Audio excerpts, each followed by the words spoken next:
Quelques heures après le résultat du rapport sur l'affaire du programme pluriannuel d'appui au secteur eau et assainissement, l'auditeur général Michel Dognon a tenu dans l'après-midi du vendredi 24 juillet 2015 à l'Infosec une conférence de presse.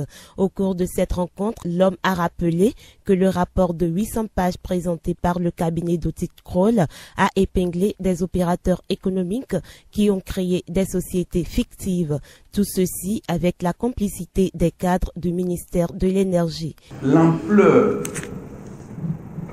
de la faute était très très loin de ce que le cabinet Fiduciaire Consulting Group a trouvé. Rapidement, en moins de 2 semaines, ils avaient déjà identifié ou bien confirmé que la fraude était effectivement 2,6 milliards de francs CFA, rien que sur le PPA2. Monsieur Rémi Kodo, lui, a eu à prendre 729 millions et monsieur Roch Sarenieri, 1,602 millions.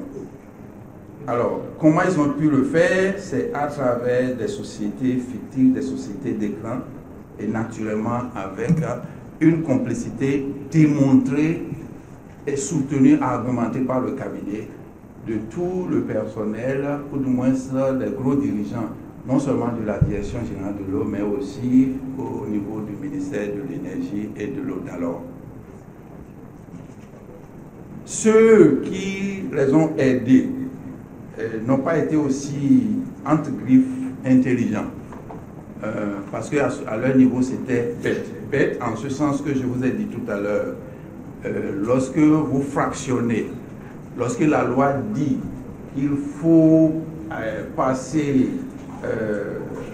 lorsque le code du marché public dit qu'il faut faire appel à candidature pour un marché dont le montant est 20 millions et supérieur, et que vous, curieusement, tous les marchés que vous avez eus sont de 19 999 000, vous comprenez que là, c'est bête.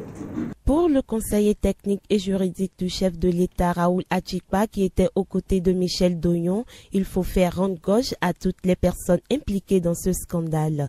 Et pour que cela puisse se concrétiser en actes, le gouvernement a déjà pris des sanctions contre les fautifs. Le gouvernement a instruit le secrétaire général, les ministres intéressés, au fait de dérouler dans l'immédiat les procédures appropriées et dans le respect des dispositions constitutionnelles, légales et réglementaires, afin de, en ce qui concerne les fonctionnaires mis en cause, immédiatement les révoquer purement et simplement, d'une part, et saisir les autorités judiciaires compétentes au fin des sanctions pénales appropriées à prononcer contre eux. Mais pas seulement cela. Il faut poursuivre également le remboursement des fonds qui ont été frauduleusement soutirés des caisses de l'État.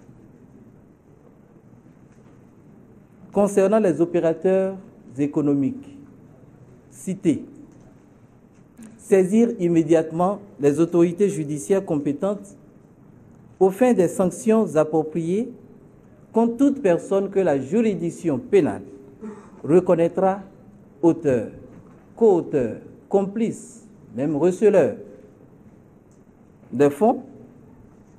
Et là également, le remboursement de ces montants et contre l'ex-ministre en charge de l'eau, diligenter les procédures nécessaires afin de lui permettre d'aller devant la haute cour de justice s'expliquer.